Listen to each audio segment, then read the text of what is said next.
So the book of Job was written in Hebrew poetry,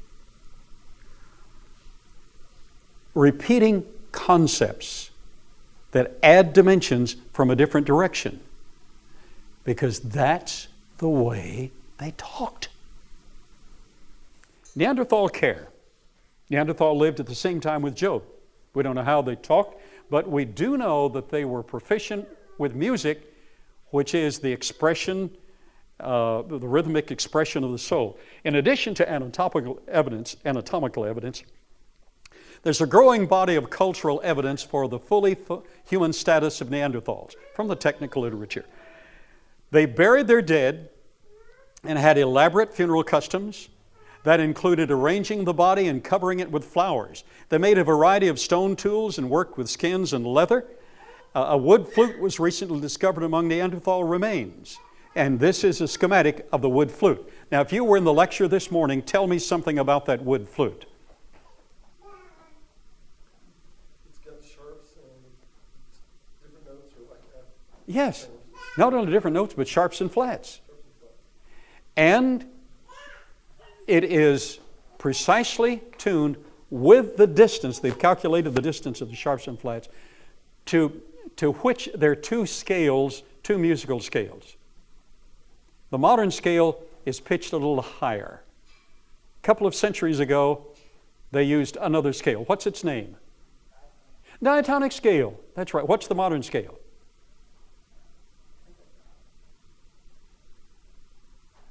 Anyhow, the diatonic, by the way, the stars in their alignment, the planets in their alignment, are aligned in proportion to the diatonic scale. These people were responding to the evidence of the entire visible universe. These were superior people. Okay. There's even evidence that suggests that he engaged in medical care. Some Neanderthal specimens show evidence of survival to old age despite numerous wounds, broken bones, blindness, and disease. This suggests that these individuals were cared for and nurtured by others who showed human compassion. And the age of the Neanderthals, how long did they live? 400 to 500 years. Some to 400 or 500 years of age. We know that from the dentition. In Blitzen-Belben, Germany, a Neanderthal site has many hearths and has produced the world's largest collection of bone artifacts, with workshops for working bone, stone, and wood. The world's largest collection of bone artifacts is not from the American Indians. No, it's from the Neanderthals. Cro-Magnon man. Along with a robust build, superior cranial capacity characterizes this early man. 1,600 cc's versus 1,300 cc's for modern man. The Lascaux caves in France revealed colorful paintings that in many respects rival some of the works of the great masters, such as what is seen here. Some paintings may relate to phases of the moon, Pleiades star cluster, and the summer triangle. Various sites feature beautifully made javelins, arrows, and ornate artifacts. They were contemporary with Neanderthal and Homo erectus. And I want you to look at this for a moment.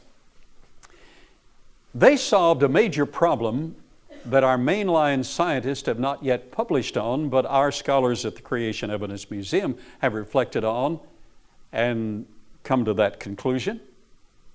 Well, what's that problem? When I first looked at this sketch of this young stallion, I said,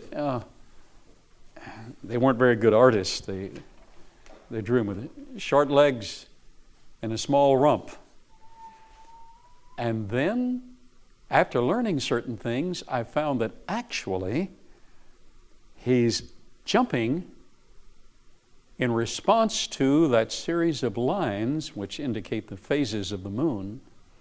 He's actually rearing, and only the lateral part of his legs are showing here. He's jumping, and his arched back shows that specifically. His mane is extended just a little bit. The guy is excited or responding in a bit of agitation. Why? To the full moon.